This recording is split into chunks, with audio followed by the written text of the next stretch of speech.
Dennis, are we good to go? Yeah, there's still people coming in, but you can fire ahead, Damien. We said we started. Okay. Yeah. Thanks very much. For anybody who doesn't know me, Damien Coleman is my name. I'm the Provincial Hurling Games Manager, and I'll be joined tonight by Dennis Carr, our County GAA Games Development Administrator, and also by Jeffrey Linsky, our guest speaker. Tonight is the first night of the Galway webinars, serious hurling and football, and we're joined weekly by one of our managers. Tonight it's Jeffrey Linsky, the under-20 hurling manager. Next week it's Donal O'Flaherty, the football under-20 manager. And then our two minor managers, Brian Hanley and Alan Glynn, will be finishing off the series. So I'd like to say a big appreciation to everybody for coming on. Given your voluntary time, it is appreciated. And we challenge you to maybe one or two learnings as well, to bring away something with you from the webinar.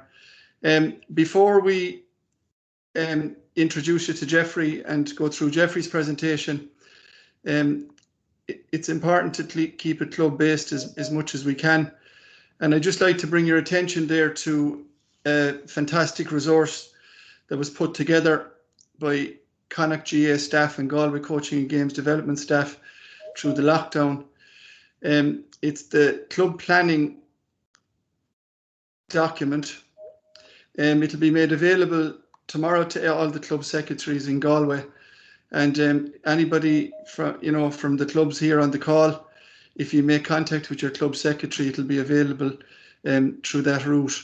So I'll just briefly take you on a quick journey through it. As they say, it's a very good resource for planning in your club or your organisation. We have a table of contents there. It's fairly legible. The introduction, planning cycle, club details, club audit. We also have a SWOT analysis part to it. The strengths, weaknesses, opportunities, and threats within the club. Their theoretical framework there, and it just lets you know exactly where your gaps are, and for any output deficiencies, then you can have an input corrective based on your SWOT. Roles and responsibilities, yearly plans, best practice, all through. So again, I think, are you sharing the screen there? Are you properly? Yeah. Is it sharing, Dennis? It's not coming up on mine. Jeff, is it coming up on yours? I can't see anything on my side. Okay, we'll go again. Thanks, Dennis. Yeah. Is that coming up? Give it a second now, I'd say. Yeah.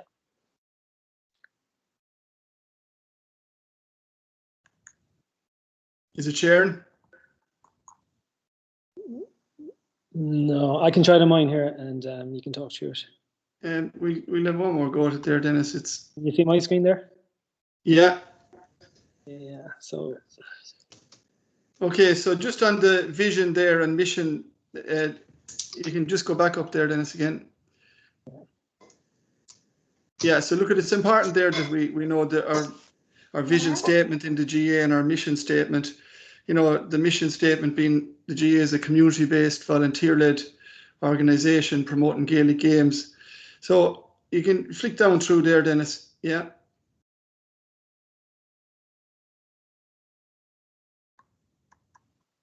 The planning cycle there, you just might stop on that one there.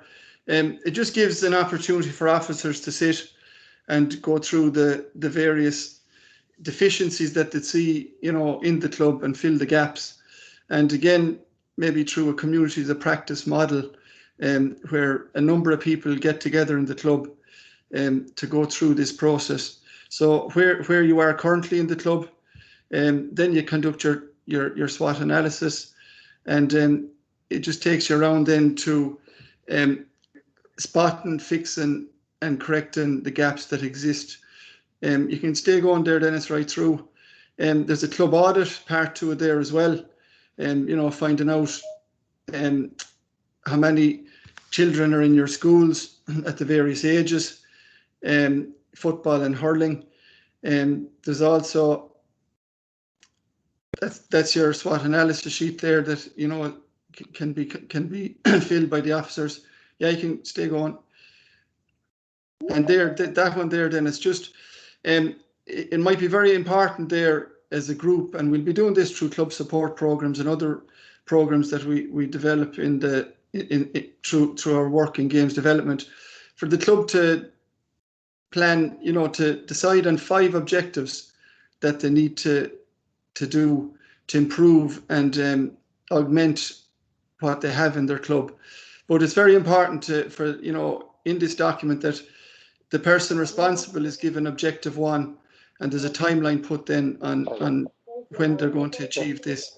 So you can stay going right through, then it's there. That yearly plan there, and breaking the objectives into quarters. So what would be your club objectives there for January, February, March, 1, 2, and 3? Again, moving through April, May, and June. Have you a few objectives there? Do you need to get into that timeline? And right through July, August, September. And it just gives you a documented guideline of what and how you can improve. Yeah, you can go right through there, Dennis. So look at, basically this resource there will be available via your club secretaries from tomorrow morning. So if you make contact, and again, the games development staff will be in contact with the clubs to see do they need any help in sorting this document and getting it active and alive in the clubs. So we can leave that there now with that, Dennis. And I'd like to hand you over there to Jeffrey Linsky now. Jeffrey's our under-20 hurling manager, was ready to win a Leinster final there until COVID interrupted. And he's a fantastic management team, put together a phenomenal record there at minor over the years as well. So I'll hand it over to Jeffrey, and we'll have a questions and answer session then when Jeffrey completes his slides. Thanks, Jeffrey.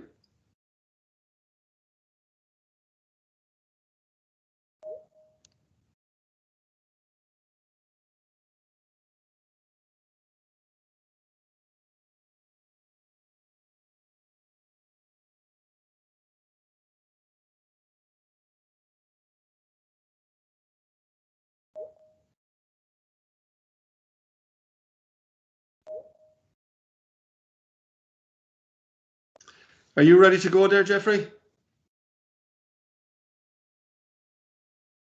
You're on mute there, Jeffrey.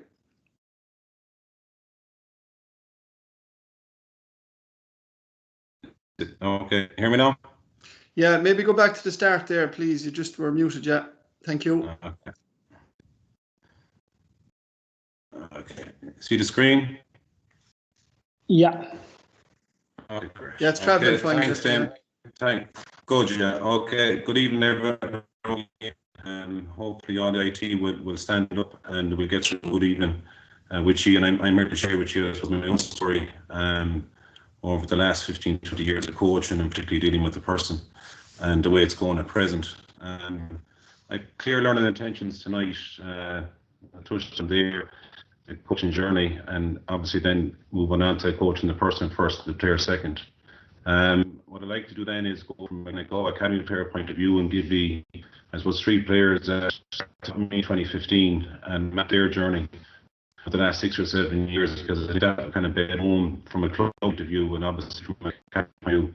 And as Damien alluded there also, like it's important that we keep the club at the heart of everything we do.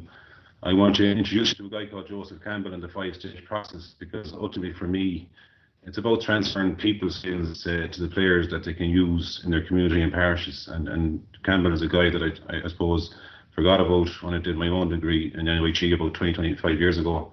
And he's surfaced again. So it's a kind of 5-stage process, but I want to explain that to you from a kind of local story with a guy called Alex Lee, and some of the Galwegians on the call will know who he is and his story and what he had to go through in life. And look, we're going through lockdown at present, our 3rd lockdown, and it's difficult for everyone. It's challenging. You know, I'm looking at the screen all day with the kids. I'm a school teacher, and you see a blank screen and the kids are just texting, and these are kids that they're in your classroom talking and chatting. You can't get them to stop talking at school, and then they're in this environment, and it's very challenging and difficult for them. So my own journey, as one of my students asked me yesterday, where do you want to go to, Jeff? I don't know, to be honest with you. I'm on a journey of life, and I'm getting there. And where it ends up, you know, that's fine. You know, I'm okay in my own skin. I'm just enjoying it at present from the point of view of club. I'm heavily involved with the underage at 10 and 12 for the last couple of years. My own son is playing, and you have good lads involved with you. I'm also involved with Loch GAA seniors at present, and a good year last year, county semi-final. 20s are obviously in the Leinster final. We won 2 games prior to Christmas, got 12 days notification. Obviously, then we got locked down in for the 3rd lockdown. And then for the last couple of years, NUIG have been heavily involved between pressure and fits, and a really enjoyable experience from the point of view of dealing with the lads again that I know. But as you can see there from my own story in particular, like it's a wide spread between dealing with 7, 8-year-olds all the way up as far as adults. And what I'm here to do tonight with you is kind of share my story of dealing with people in particular. So this is Wade Gilbert. And Wade is an interesting guy in that he's a coach and advisor to a lot of top coaches in the world. He would have spoke at the National Coaching Conference there about 2 years ago. So Wade has developed a 4Cs or 5Cs now within Coach Ed. We have a 5C process of player development regarding psychological focus, but Wade is augmenting the 4Cs regarding commitment, competence, confidence, and character. Now, look, we've spent many a time regarding Coach Ed courses debating this with different groups over the years. So for me, ultimately, commitment would be obviously number 1. Competence would be number 2. Confidence and character. Then after that, now the commitment side of it, for me, we need to really get home at this level here regarding, and some of you've probably seen this for the very first time. This is our new player pathway that I would have worked on for 2 years with a group that was set up by John Horden in relation to looking at academy development, but it kind of morphed into other areas completely. It was maybe 6 months, it lasted 2 years. And on that committee then you had people like Brian Cuthbert, Jason Sherlock, McDempsey, myself, Dr. Eugene Young. So I would have learned an awful lot in terms of development of people and what's needed. What came very, very clear through it was how the association has probably forgot the focus of the club and the club player, and this elite level had kind of taken too big of a part in this pathway. So for us, really, the recommendation that we were given was that we come up with a new pathway, that you have your F1, your foundation level here with the kids, and that's everything from your fundamental movements, your skill acquisition, up as far as your goal games, and then moving on then obviously to your F3, you're moving on to 14, you're moving on to competitive games, and then you're moving on to this period here, you know, you're kind of T1, T2, T3, T4, and what you're looking at there then is the players fall in love with the game. You know, it's gone from participation to competition, but ultimately then for us looking at this side of it here, that they grow a love of the game, and that comes from their coaches. And I suppose at this level here in particular, what we need to teach the player is that the importance of commitment. You're not going to make it at any level unless you put the effort and focus in first and foremost. We're then responsible then as coaches and teachers to help the kids out to build a degree of competency regarding their skills. Have we done a good job in that? Probably. You know, I think we've probably fallen down at the 15, 16, 17 age group in particular by overloading the player with a huge amount of competition in games, and obviously we all want to win, but there's a huge fall off around 50% from the 16, 17, 18-year-old age group. The players fall in love with the game because, look, there's many reasons for it, but ultimately for me it's down to this competency level side of it. Have enough skill, have enough athleticism, and are we doing a good job of retaining them? If the level of competency reaches a certain level, then obviously they get confidence from it, and then their character starts forming at 12, 13, 14 years of age. Pat Daly would have put the second C or the fifth C in. For me, that probably the control element comes into the competency element of it. But Wade has wrote a great book. I was lucky enough with the college there during the first lockdown. Fergal O'Callaghan, head of high performance, would have arranged a webinar just with the NIG coaches. So we had a good chat with him for an hour and a half, and as I said, we would have debated heavily on which is the most important C. But I think for us, when you're coaching the player at club level, you really have to stress the importance of commitment and effort at the very, very beginning, because ultimately they're not going to develop. And then when you get to the participation level or onto the competition level, what finds out then is, okay, they haven't acquired the skills of the game, and now they're falling in love. And then mommy and daddy aren't happy because they're not getting game time. So we're responsible for that, guys. So we have to, I suppose, put up really, really clear guidelines as to what we expect of them and vice versa. And that's down to communication. So the lads in particular that I'd like to talk about would be Evan Nyland, Tom and Sean Loftus. And from the point of view of my time with them, so I would have got to know the lads around 2014 in particular. They've all would have started minor with me in under 17. And in 2015 was my first year in the job, and we had to play Limerick in our first game. I think it was their fourth game down in Thurles before a big crowd. And now Sean, if you know Sean has made it. And if I go back to this chart again, sorry, Sean is here at present. He's at the elite level, as is Evan. And Tom now is in transition at present. He's on a development squad. So what supports do we need to give in order for our minor under 20s to make that jump up as far as senior? Because it's a huge, huge step up. So in terms of time and energy and supports that's being put in, what we're looking at, it's probably a 5 or 6 year window in particular for these lads to be ready. In Sean's case, he started out with us with a sweeper, and the reason why he started out as a sweeper is Limerick that day, the full forward line of Seamus Flanagan, Peter Casey and Kyle Hayes. And Kyle Hayes didn't finish up on the full forward line, he finished up wing back. And at the time, we're kind of going, I was looking at it for 5 minutes, kind of going, what's going on here? And thankfully, we won the match. Sean then really played well in that game, as did Tom, as did Evan. We went on and played Kilkenny in 2 games after extra time. First day draw, second day we won, and then played a Tipperary team in the final, which we won. The lads then themselves went on to play under 20, won Leinster. Sean would have come into the college with us, as did Evan, and Tom went on then to play with Mary I, won 2 Fitzgibbons. Now, if you look from the coach and the person side of it, I would have put a huge emphasis at the time of the connecting side of it with them and building trust. Sean was particularly inquisitive, as was Evan. Evan had no problem ringing at 11 o'clock at night if you had an issue or a problem. But Sean in particular would question and challenge every decision one-to-one that we made in relation to the role of the sweeper. And during the course of the games, he would often come to me at half-time and say, we need to push up. And I would say, okay, if you're feeling that way, off you go. So it's building that trust and the connection with them. The care element, I hope Evan doesn't mind me mention this story.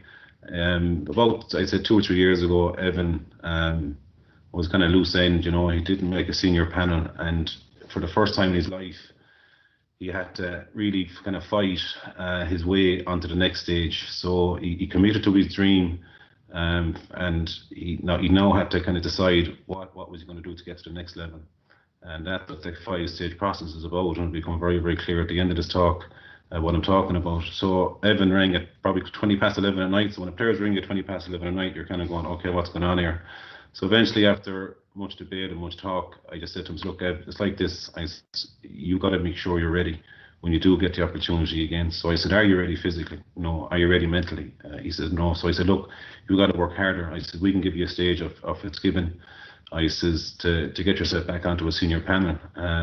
But I often think about, okay, let's go back to that level again.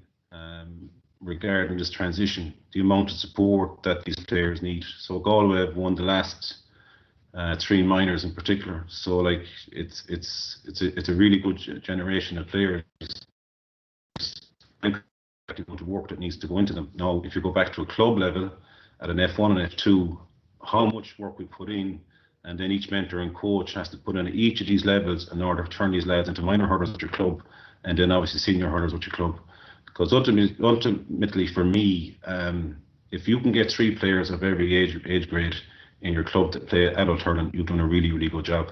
You know, and if every club had that pathway a few years ago, I went down to Erin's Own doing a talk, and their focus, I think that's Martin Fogarty's club. We went down, they brought me down to do a talk very similar to this, and their focus was getting 3 players on each academy team in Kilkenny. So they had a long-term plan and a long-term vision for their club. And I checked the Kilkenny squads at present, and I think they're nearly there. On the under-20s, I think they had 3 minors, they had 3, and I think under 15 or 16, they weren't far off 2 or 3. So that's a club really thinking about a long-term plan and really investing in their youth. On the other side of it then, the patient side of it is really, really important with the lads. So if they do get a chance in a club level or even county level, they have to be patient. You know, a lot of them will have to serve their apprenticeship for 2 or 3 years before they get opportunity. Thankfully, Evan got his chance this year against Limerick, came on in the second half for 15-20 minutes to go, scored a point, created a point, and scored and executed a long-range free. Sean got taken off against Kilkenny, came back the next day against, came on against Tip, and came on again, started again against Limerick in the semi-final, and did a really good job on Mark and Graham McKay, so that role would have suited him. Tom then, unfortunately, you know, back in the development squad again. So my message here, I suppose, to the group and to everyone is your playing career no more than your coaching career, guy, is not going to go in straight lines. There's going to be lots of ups and downs. So ultimately, though, these lads need a support. One person usually is going to help them out and work through that difficult period. You know, you're not going to survive this journey unless you've got one person. So thinking about Jackie Turl and his story, he used a brother in Kilkenny to help him out and work things through and talk things through. So the role of the coach is so important today. And the man in the background there, John Wooden, would have been 16 years before he won a championship in basketball. But he was 16 years working on game plans. He was 16 years working on his philosophy. And he was 16 years working on, if I do get the chance at a high level, I'll be ready. The guy in the bottom left, any American football fans out there, which there's loads of now because there's nothing else to watch, that's Bruce Aarons. And 2 years ago, Bruce retired from coaching. And his mother convinced him to go back coaching, Tampa Bay Buccaneers. His mother's 95 years of age. She was the one person in his life that was able to tell him, what's your why, what's your passion? You need to go back to coaching. And he went back and he won a Super Bowl. You know, so again, you've gone to a period where you have a decision to make, we have a choice to make. You know, either you fight or else you feel sorry for yourself and you go a different path and you give up. Coaching philosophy then, guys, are a feedback loop. So I just discussed the feedback loop first of all. The feedback loop for me is continuous with these guys. It could be a minute conversation, it could be 30 seconds, and easy even for the lads that have it at 11 or 12. You might give them a technical instruction any night about their swing mechanics. It could be striking out the hand, it could be a ground stroke, it could be a roll lift or a jab lift, and I give them one key phrase for each of the skills. So if we're working on something during the season, and the last lockdown we weren't allowed to play, we did a brilliant 6-week block in the Wall Ball in Mellows on just working on swing mechanics, striking out the hand. And I often thought, you know, I had these lessons were 6 and they weren't improving. And I finally worked out, no way, they weren't improving. It's down to practice, it's down to repetition. It's down to me checking for learning. So I'm a teacher and I have these skills, and very often than not, I haven't tested them at the end of the session and said, look, lads, okay, what do we do there? Go away with mommy and daddy and engage, as Paddy Butler often says, engage the parents early in the process. The parents are so important in this journey because they're the primary educator. And if you can educate them, ultimately they will help the lads. And when the bumps come on the road, which they will do, and you are going to be challenged as a coach or a player, you're guaranteed you need support through this journey. My own coaching philosophy is very, very simple, and you often hear the lads on, be it Sky or be it on the Sunday game. But for me, your coaching philosophy, for me, it's very, very simple. I'm coaching for the love of the game and pursuit of excellence. You know, we never achieve mastery. I don't think we ever will. But our ultimate goal is to get there, and it's through hard work and perseverance. And this guy at 16 years of age is an embodiment of that. The game model and the coaching language and principles of play, that's another night's work really. But I'm introducing you tonight to a guy called Doug Lamoff. Doug Lamoff has wrote an unbelievable book about coaching and coaching kids in particular. And he's up there with the top guys in the world, and he's worked it out So when I talk about principal play, in 2015 we'd one principal to play, that was Heads Up Hurling, and obviously the game has moved on now, so we've kind of developed as a manager team or as coaches. And regarding coaching language, then I have a different set of coaching language for the child than I have for the under 20s. So with the coaching language with the kids, if I'm teaching swing mechanics, thanks to Pat Moore in Waterford, it's open the door, take a step and swing. If it's off the left side, it's close the door, take a step and swing. And the child understands the metaphors. Now, the normal person won't know what I'm saying. If I'm teaching catching, it's a claw catch. If it's a roll lift or a jab lift, it's tickle the grass. You know, so every skill that we have with the kids that I coach within the club or when I do coaching courses, we give the child a metaphor to really kind of bed home and reinforce the message of what we're trying to execute and learn. Your principles of play, as I said already, you need to develop that yourself. Your game model is everything that's in the game at present. So that's from puckouts, dead balls, sidelines, and the way the game is going at present. It won't be found. It's evolving at a huge rate, and I think it's going through a bit of a revolution. And Limerick are raising the bar at a high level for everyone to follow, and their team cohesion and their team play would be again at a level that I haven't seen probably since the tip teams, the really good tip teams in the past.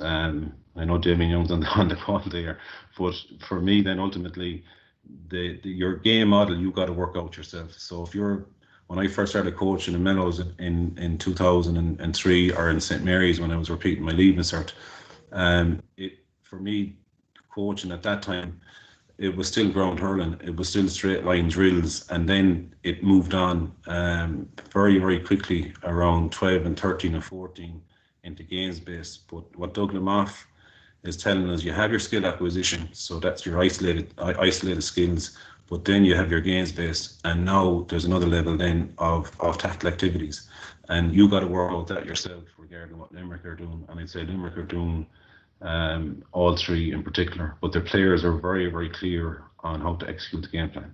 There's a lot of clarity around what they're doing, and obviously they've got a teacher coaching them, which would explain to me as to why they're able to execute the game plan very, very well. So looking at my coaching, the person side of it, I spoke about the Mellows nursery. Anyway, Galway is great in lots of ways because it gives you a chance to kind of develop tactically. You haven't got much time with the lads, so because of my position, I know these lads well. I know them from academies, I know them from club hurling in Galway. So I have a connection made with them. So there's a level of trust there.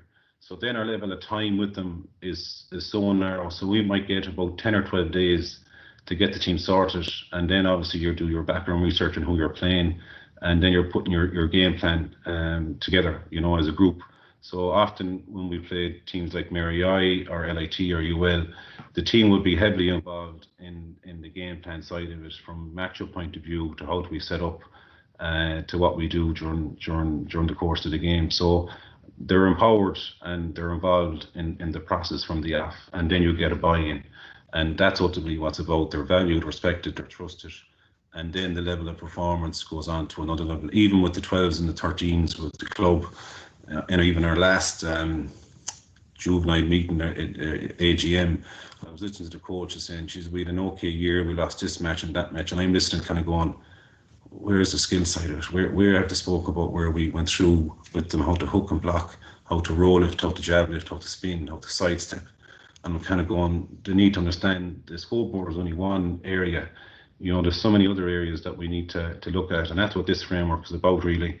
This framework is the players at the centre of it, not the coach.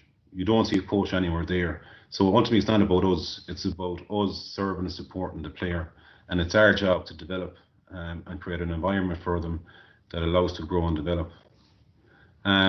Regarding Galway academies, yeah, I kind of touched on that. It's 2008, 2009, I'm there. I'm nearly, I suppose, 13 years now there at this stage. And then in 2014, I would have went to Four Roads. And then again, it was good timing in my life, you know, in relation to that opportunity come up. And I'm thankful to that club. We would have won a championship up there. And then also in 2014, a lot of hurlers came into GRITB at the time. So we formed a hurling club. So that was the Gowras Common ETB. We competed at Fergal Maher level. And we were taking on colleges like anyway, Maynooth and Trinity. So we would have played Maynooth in a semi-final. only had 14 players. Their manager agreed to play with 13. I had Jason Flynn and Jamie Ryan in the full forward line. We scored 5-18 in the first half. I think we were only 20 points up. They came back in the second half, and we just about won the game by 2 points. And then we played Trinity in the final. And I remember giving the team talk to the boys and looking at Trinity coming in. And I said, look, lads, we know a lot of you wouldn't have 600 points. But I said, for one day and one day only, you will get to compete with these lads at your level. And Jason had a good second half, and as Jamie. But the lesson for me with this was the players had to build new skills. So we had to raise then, we qualified for the Fitzgibbon that year in Belfast. That was in 2014. So the lads had to go and raise the money themselves. They had to organise their gear and then obviously design it. And because they had to do so much, they were heavily involved in every aspect of it. There was a huge amount of buy-in and enjoyment. I obviously then raised money as well with them. I think we had to get up to about €8,000 between accommodation, gear, buses, meals, and the whole lot. Brilliant experience because I was the chairman, secretary, treasurer. I was everything, and so you invested a huge amount of time and energy in it. And we got beaten by Cork by a pint, Cork Colleges by a pint. I was in the horrors afterwards, as you would be, after investing so much time and energy into it. Come back to the hotel. I said to everyone we're going home, even though we had the second night booked, and an hour later kind of cooled down. Adrian McGrath came up, he was sent because the rest of the lads wouldn't come near me. And he said, look, Jeff, there's no point going back to Galway. It's 4.5 hours. We have a chance to have a drink in Queen's College, Belfast. And I said, you know what, you're right. I says, we'll go and have a drink in Queen's College, Belfast, and we did that. You know, I think we threw a few pounds behind the bar. I think Brian Gavin and Alan Kelly joined us as well, and at 2 o'clock in the morning we went home. But thankfully now you have that experience, because the current situation that we're in, I think we'd all love to go out for a drink and have a social drink with our friends and people that we played with in the past. Loughrea is where I'm at present, and yeah, look, really good club, good setup, good lads to work with, and we're investing a huge amount of time in a good project that's there also. Regarding the environment, guys, every year when we start, that greenhouse is empty, and you're responsible with the coaching team for sowing everything that's inside that. Now, the beauty about it is you start from scratch every year. So if you've got to a final or a semi-final, or if you've knocked out in the first round, something has gone wrong along the way. At the end of the day, when things go wrong, it's down to one person only. It's down to the manager, nobody else. And you can make excuses all you want, but you need to surround yourself with the right people, and you need to challenge people within that environment.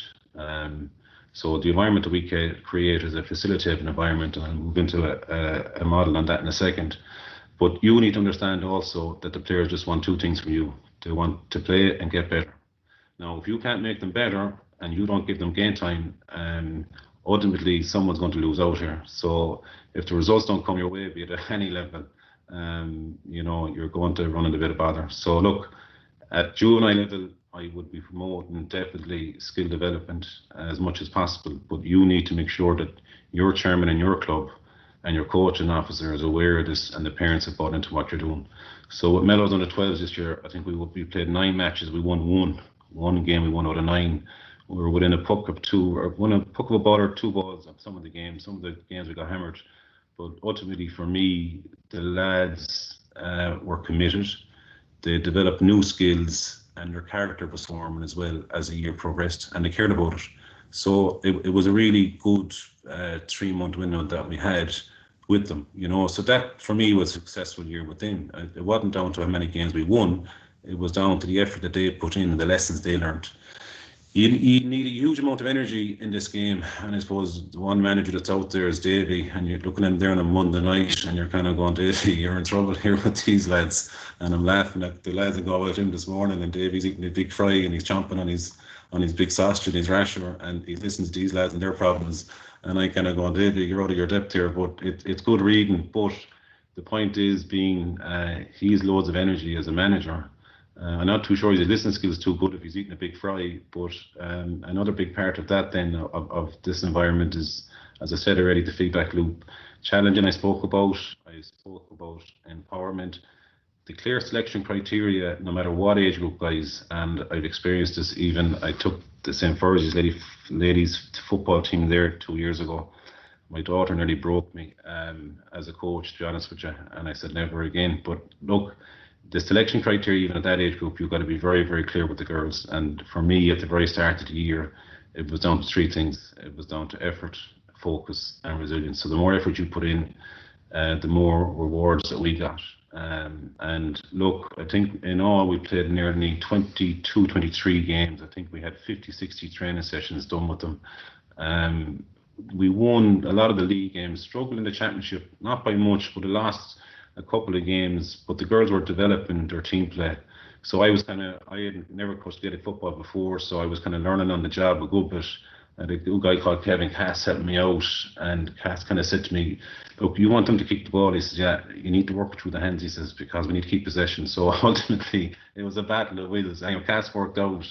The girls improved, and I think the end of the year, we kind of went through a kind of 7-8 month program with them. Got to the end of the year, there was Fela on, the league was on, the championship was on, the shield was on.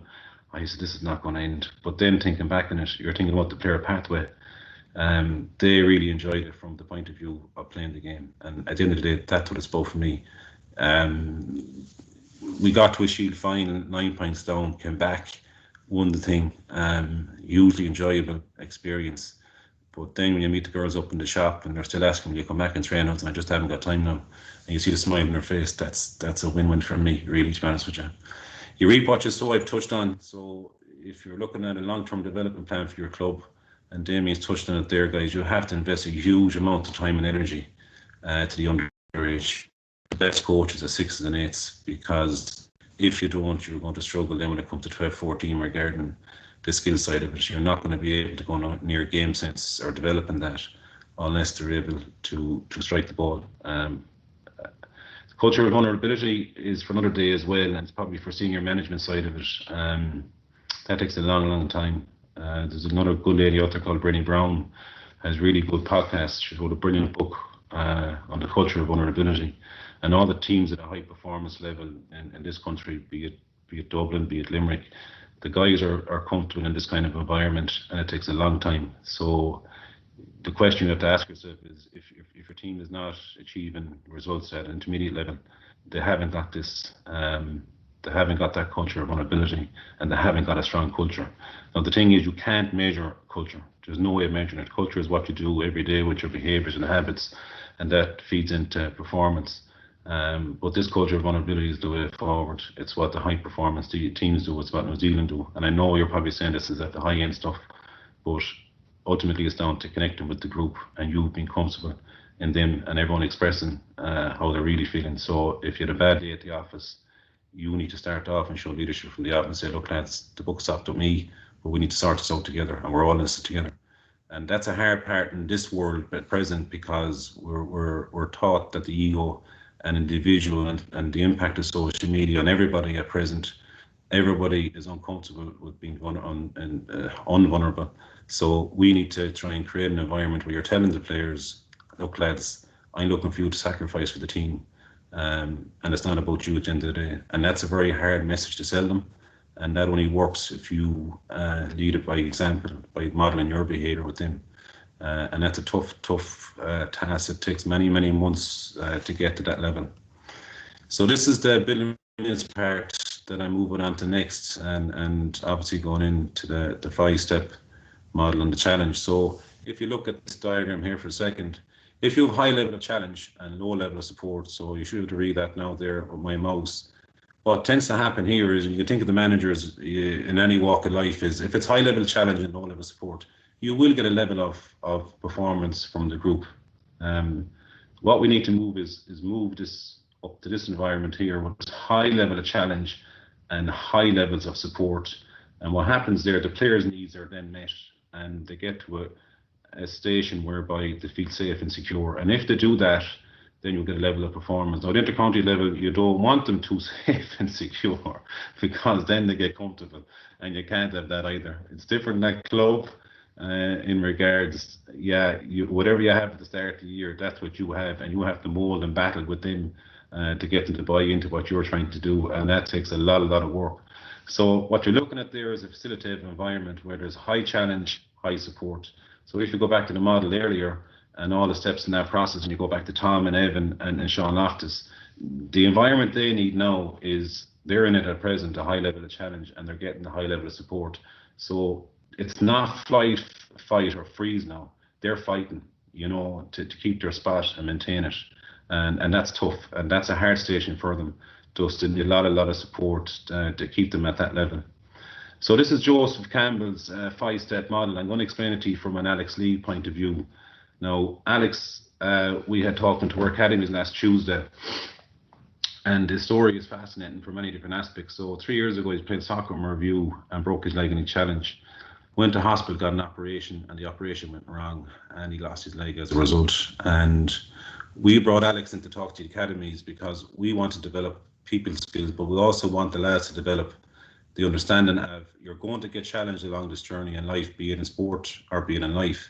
But when you face that difficulty, you have a choice, and you need to realize you're actually climbing in that phase, and you will arrive someday. Now, some days we don't arrive, that's fine. But when you do, the whole cycle starts again. In Alex's case, when he got the operation, he was 8 hours waiting for his loved ones to come in. And again, he had the support of his girlfriend, his mum, and his dad, and his friends, and he wouldn't look down at the leg. But what I was taken aback by was his level of understanding in relation to he'd no bitterness or sorrow for himself. He chose to fight at that level.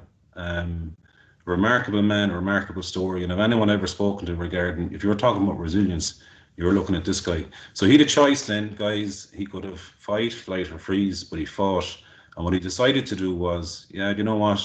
I'm going to get back teaching. I'm going to get back up on the horse again and see what happens. And his next goal was to get back teaching. He got back teaching at the end of September. And then he started to run. And his next dream is to get to the Paralympics in Tokyo next year, and hopefully it goes ahead. So he's committing to that now, and he knows he's going to get challenged along the way. He's on a wait list at present, but he's progressing through these levels. But my question to the group is, we need to understand that if we're coaching the person here, we need to coach them this, that it's going to be hard, it's going to be difficult. If you go through it, you will reap the rewards. The other part of the message then is we're in the ring of life. And you're going to hit the deck. Now, when you hit the deck, you're going to need one person to pick you up. You can't get up yourself. So that's where the support structure is so important. Now, I'm well versed of hitting the deck, I can tell you that much, and getting back up again. When you do hit the deck, the really good boxers to take an 8-second count before they start fighting again. That's a chance for you, okay, to build your knowledge, to become self-aware and reflect, and to kind of really focus on this survival imperative that I'm talking about there with Alex Lee. Just dig in, guys, fight, but you need support around you to help you out. In Alex's case, he had a choice.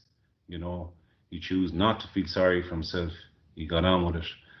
It's important when we're talking about the survival imperative or modeling your behaviour in certain ways that you pick local stories from your own local parish and community. Alex is from Renmore. He's a Galwegian. And his story then reinforced the message to the group. This is a success story, lads. This is a guy who lost his leg and now has developed himself further as a player and as a human being. When the opportunity does come up for you as a coach, don't take a job unless you're ready for it. Make sure you're very, very clear on your philosophy. Make sure you're developing your game plans, your playbook, and everything else. Because when the chance does come, you need to make sure that you're mentally and physically ready yourself. It's be at any club team. So just be careful with them AGMs that they give you a job and say, I'll take it, and then you're looking for a management team. That's hard, because ultimately you're going to fall short because you're not clear on any of this stuff. The coaching resources that I would recommend to the group that I suppose I'm looking at present, I touched on Wade Gilbert's Coaching Better Every Session. That's the Doug Lamott book, The Coach's Guide to Teaching. It's a superb read. It's a brilliant template. The High Performance podcast is really good because they just don't talk to soccer premiership guys. They talk to people in every facet of life, from ballet dancers to high performance athletes to rugby players to sailors, you name it, the whole lot. The two lads here in the story, Guido's story we all know about, was minor in 14, played senior in 15, but obviously he had a lot of support and put a lot of effort. I'm just reinforcing the message here. In Evan's case, he's still fighting at that level and he's still climbing, you know, and he knows his tough day is going to come at the office. Jeremy Coleman's here, another guy, you know, who's fighting to establish himself. You know, he's at stage 3, stage 4. He needs support and help to get himself through the next level. You know, has huge amount of talent. But I suppose the message from me here tonight to you, to the group, is, lads, just be there for them, help them out, be a guide for them, be a teacher, be a crutch and all that. It's tough. It's really, really hard. But enjoy the journey. You know, as I said, I don't know where I'm going. I don't really care. I'm just enjoying it. And how may fixed on time? 8:46 then. I'm over by about 3 minutes, so apologies. So guys, thank you, and I'll take any questions. Thanks very much, Jeffrey, for that honesty and insightful presentation. So look, if anybody wants to come in with a question there, would you please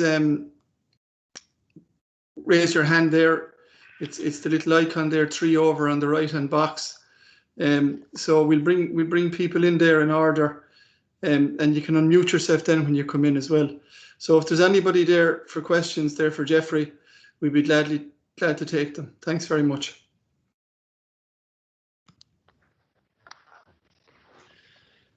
Jeffrey, just while people are gathering their thoughts there,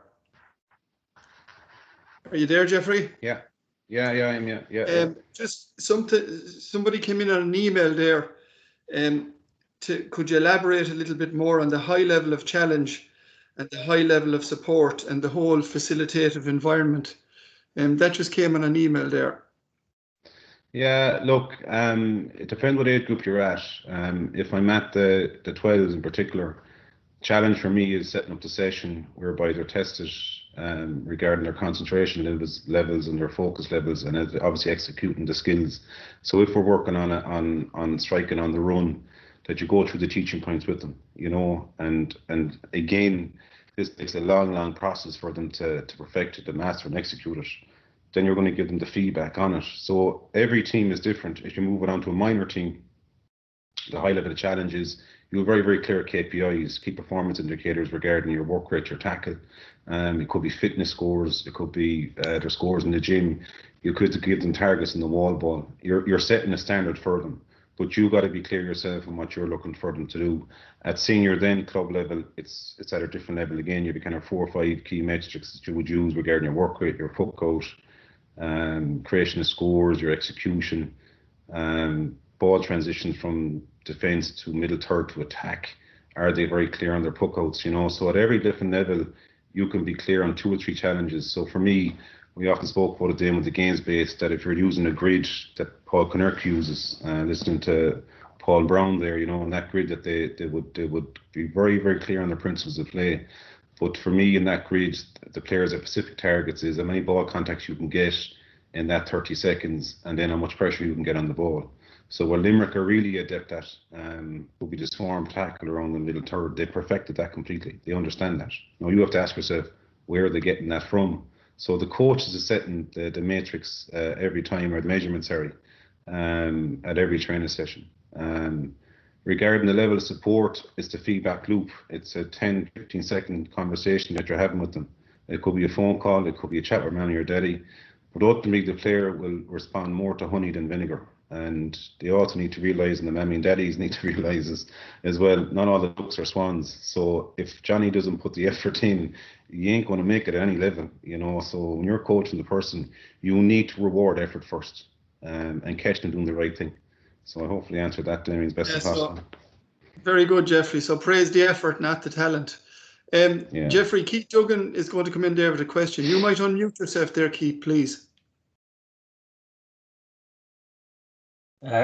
Jeff, how's it going? And thanks very much. Super presentation. I was just writing it up there in the comments box. But basically, Jeffrey, I suppose at underage level, the challenge that I suppose coaches often come up with is, and it's the ultimate debate, is, you know, how do you keep your better end of the group that I suppose they're better at or more advanced in their ability versus the other end of the spectrum where they're less developed, and you're nearly, I suppose, trying to encourage them to keep coming and not to get kind of, I suppose, disenfranchised from the whole sport.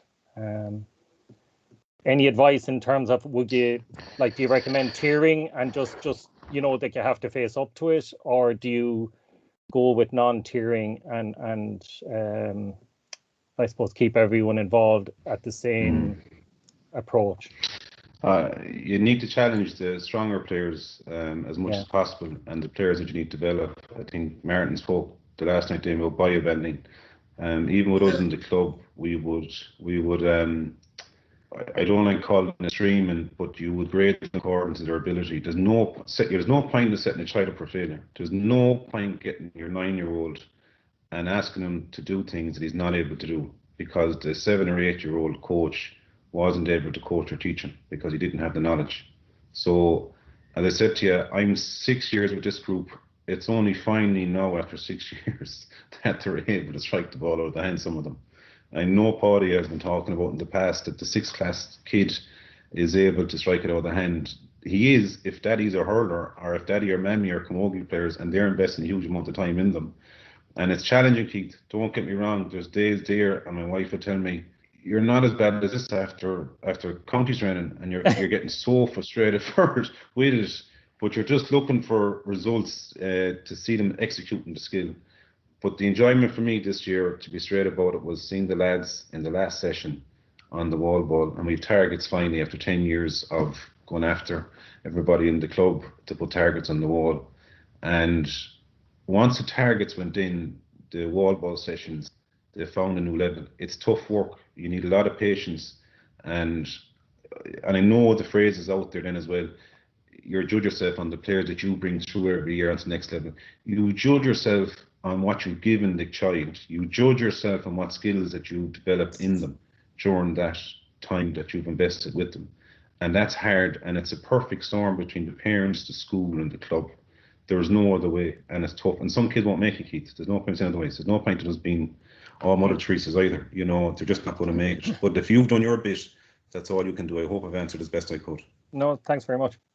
No, you did, Jeffrey, and thanks. And Keith, look at a brilliant question, but maybe Google that whole area, Keith, of bio-banding, its abilities matching. And, David Coleman, the child psychologist, talks about the zone of proximal learning, challenging the child or the youth player at a level or two above where they're already at.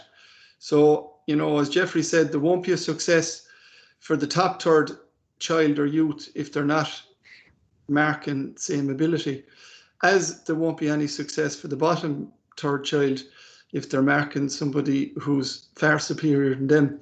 So to build the successes there, we'd recommend you go onto that whole area, bio-banding, abilities matching, and again 100% of the players 100% of the time. So thanks for that, Keith.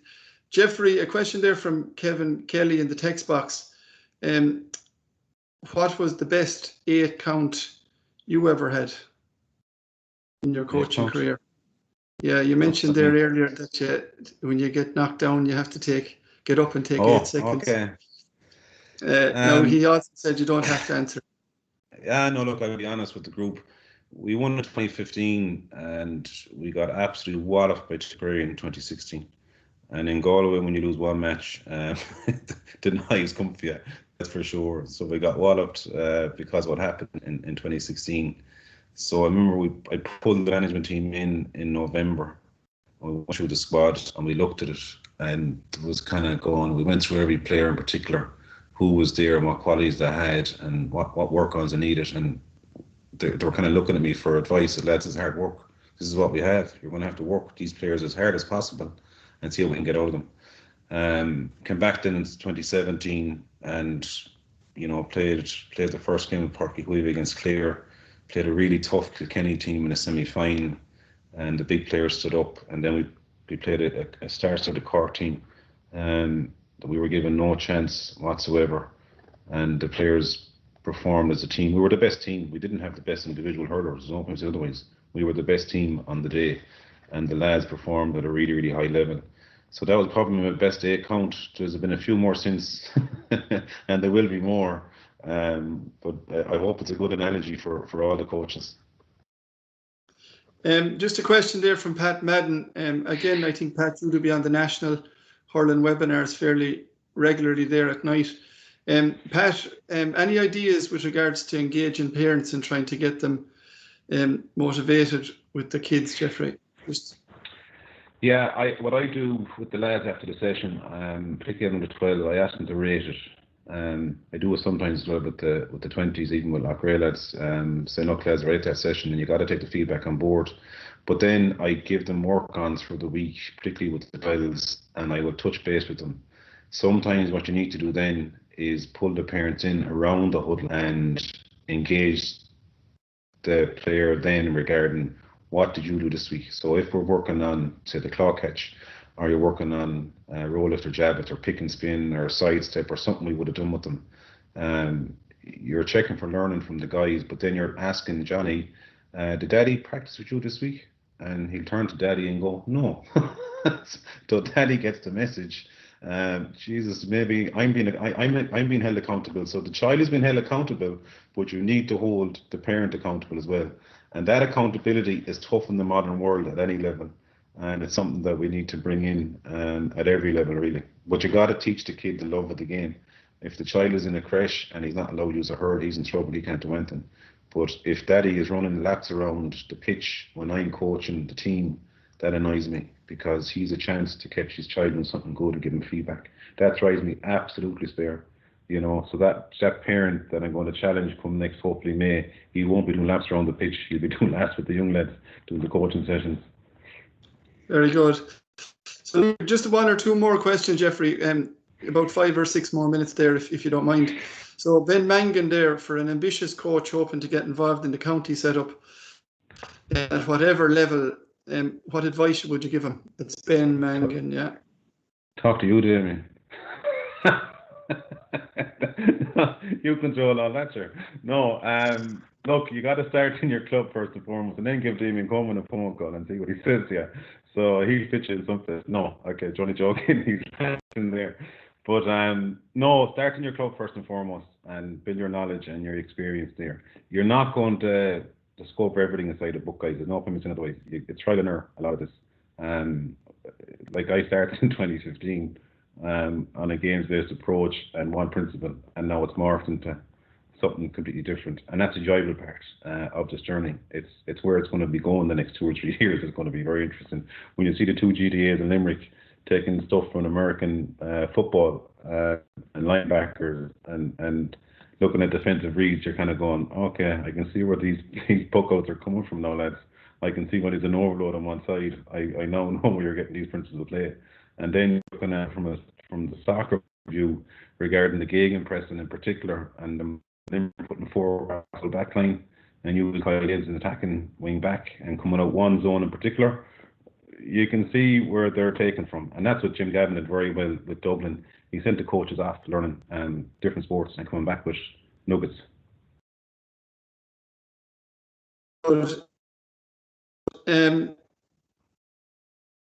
I just want to come in, answer ladies, final question or two. We're talking about appreciation in the text box, Jeffrey, as well, for your presentation. Any advice, Jeff, on how to keep players interested after under 16 and minor? A lot of dropout after that age group.